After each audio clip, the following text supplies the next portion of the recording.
Dear students, मैं RD. प्रसाद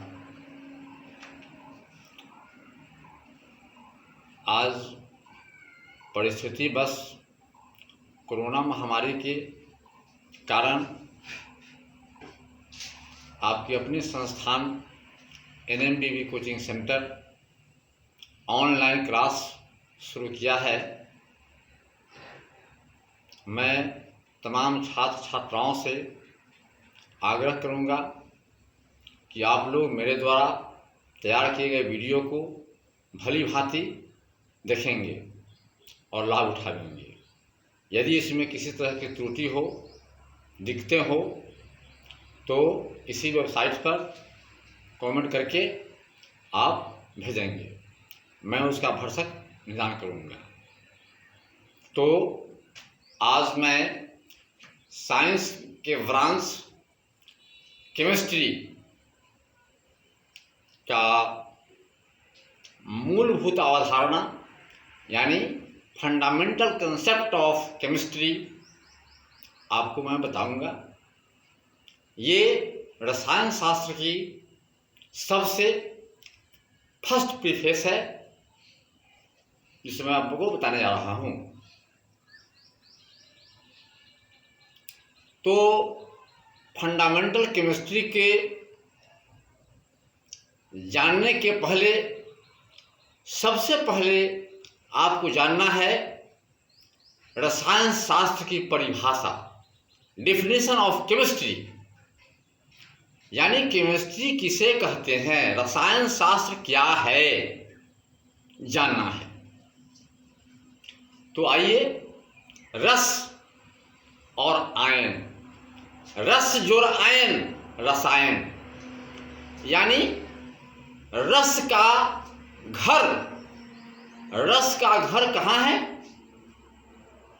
तो रस का घर एक पदार्थ में निहित रहता है। जैसे आप लोगों ने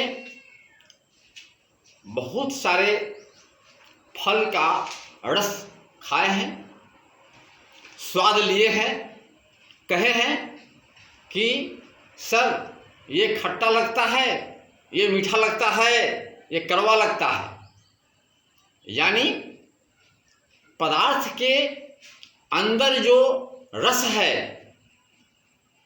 वो रस किस तरीके से, किस आधार पर उसमें एडजस्ट है, यानी उस रस का घर कौन है?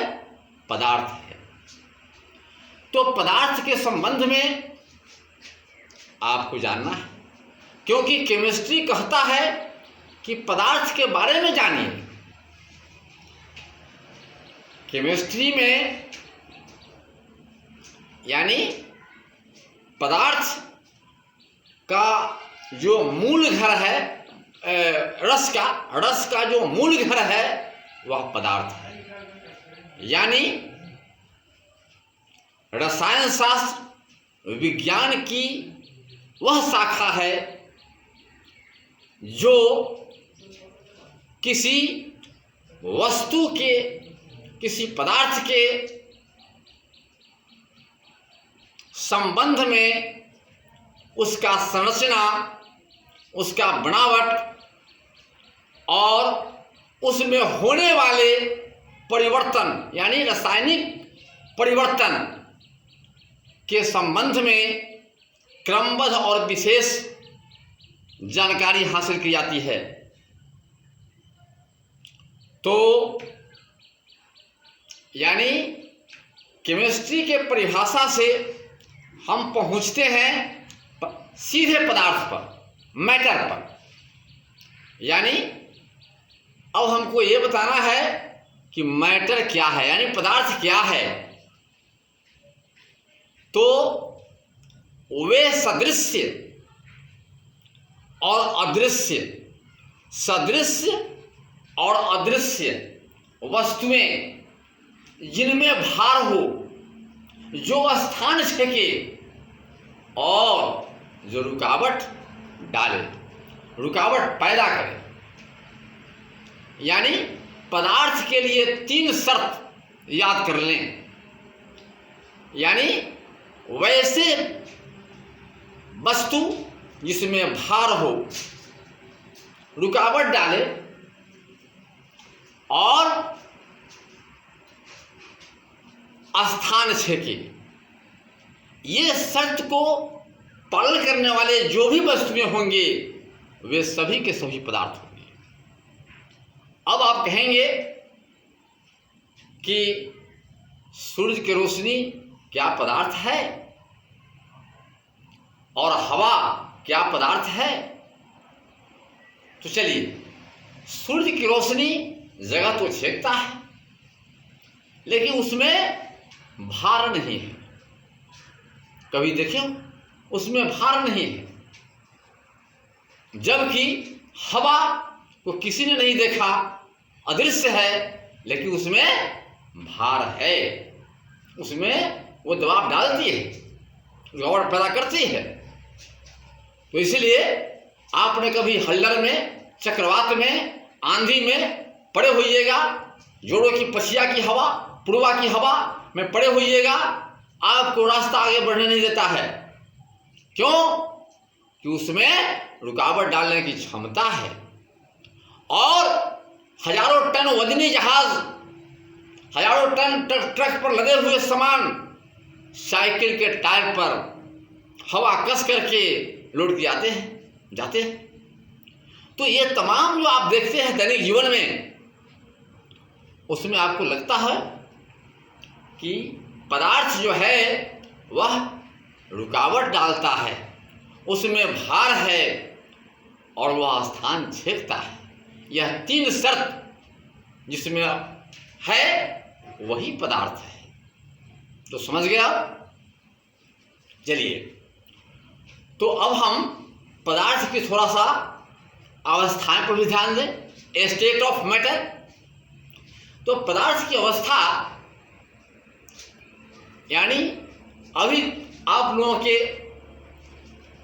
ये स्टडी सर्किल में यानी पदार्थ की अवस्थाएं तीन बताई गई है, ठोस, द्रव और गैस। लेकिन आधुनिक रिसर्च के मुताबिक एक अवस्था और बढ़ गया है, वह है प्लाज्मा की अवस्था। तो यानी पदार्थ की अवस्थाएं अब चार हो चुके हैं। इन्हीं चारों में पदार्थ अपने तापमान के आधार पर अपना अपना रूप बदल लेते हैं। ताप घटता है, पदार्थ का रूप में परिवर्तन हो जाता है, लेकिन यह पदार्थ की अवस्थाएं नहीं हैं। चलिए, तो आप जानेंगे पदार्थ के तीन अवस्था हो गए, ठोस, द्रव और गैस। ठोस जिसमें आयतन और आकार निश्चित, द्रव जिसमें आयतन निश्चित, आकार अनिश्चित, और गैस जिसमें आयतन और आकार दोनों अनिश्चित। समझ गए? आप तो पहले से जानते हो। तो ये रहा आपको पदार्थ की अवस्थाएं, स्टेट ऑफ मैटर्स। अब हम चलें आगे कि हम लोग केमिस्ट्री क्यों पढ़ते हैं। व्हाई टू रीड केमिस्ट्री, इसको जाने। तो व्हाई टू रीड केमिस्ट्री में यानी इसलिए हम लोग पढ़ते हैं रसायन शास्त्र, केमिस्ट्री इसलिए पढ़ते हैं कि मानव जीवन के क्षेत्र में पदार्थ के तरह तरह की स्कोप, प्रारूप हमारे सामने उपस्थित हुआ करते हैं और खुद मानव का जीवन भी इस पदार्थ पर निर्भर है। क्योंकि हम खाते हैं, वो पदार्थ है। हम पढ़ते हैं बुक, वह बुक क्या है? पदार्थ है। हम लिखते हैं जिस लेखनी को, वह भी पदार्थ है। हम पहनते हैं वस्त्र, वह भी पदार्थ है। और हम अपने शरीर की सफाई के लिए अनेकों प्रकार की व्यवस्था जो सोचते हैं, वे तमाम क्या है? तो पदार्थ है। तो इसलिए जब हम केमिस्ट्री ही का अध्ययन नहीं करेंगे तो दैनिक जीवन में हम इसका लाभ कैसे उठाएंगे। इसलिए डियर स्टूडेंट्स, हम लोगों के एक महत्वपूर्ण विषय है साइंस के ब्रांच रसायन शास्त्र यानी केमिस्ट्री एक महत्वपूर्ण विषय है। हम लोगों का अध्ययन के लिए यह बहुत ही जरूरी है और फंडामेंटल स्टेज में हम लोगों को केमिस्ट्री ही पढ़ना है। इसके बिना हम आगे नहीं बढ़ सकते। तो समझ गए। अब हम एक स्टेप और आते हैं, वह है स्कोप ऑफ केमिस्ट्री यानी रसायन शास्त्र का क्षेत्र क्या है, कौन कौन से क्षेत्र हैं। तो आइए, आप अपने जीवन में कभी दवा खाए हैं, वस्त्र पहने हैं, कलम कॉपी किताब का प्रयोग किए हैं, साइकिल मोटरसाइकिल मेंटेन किए हैं और अपने शरीर की सुरक्षा के लिए दवाइयाँ भी आप ग्रहण किया है। फिर यानी तरह तरह के खेल खिलौने भी आप देखे हैं। फिर तरह तरह के आकर्षित करने वाले चीज भी देखे हैं।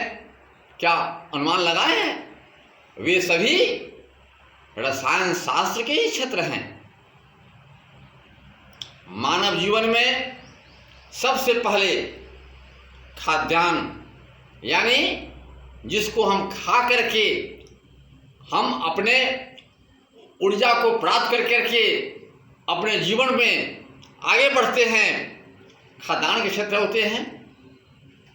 और उसमें पौष्टिक आहार के रूप में आपको कार्बोहाइड्रेट, वसा, प्रोटीन, खनिज लवण और प्रोटीन, ये सभी क्या है? खाद्यान्न की वस्तुएं हैं, पदार्थ हैं। तो यह जानना जरूरी है। फिर हम जो पहनते हैं वस्त्र वह रेशे से बनता है, तो रेशा का भी जानना जरूरी है, उसके बारे में जानना है। फिर इसके बाद औषधि आया, औषधियों के बारे में जानना है।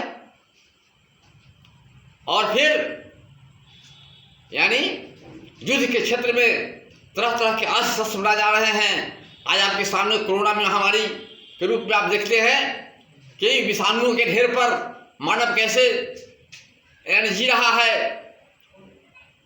तो इस तरह से जो भी यानी क्षेत्र हम प्राप्त कर रहे हैं, देख रहे हैं, वह केमिस्ट्री के ही स्कोप है, रसायन शास्त्र के ही स्कोप है। आप परमाणु रिएक्टर के बारे में सुने होइएगा, थोरियम, प्लूटोनियम, यूरेनियम आदि जो पदार्थ हैं वह रेडियो एक्टिविटी वाले पदार्थ हैं। इससे क्या होता है? ऊर्जा की प्राप्ति होती है। यह भी रसायन शास्त्र के ही क्षेत्र हैं। तो डियर स्टूडेंट्स, मैं अगले क्लास में आपको यह केमिस्ट्री का अगला टॉपिक बताऊंगा और आज यहीं तक आपको हम छोड़ते हैं। Thank you. चलिए थोड़ा सा देखिए तो इसको दीजिए।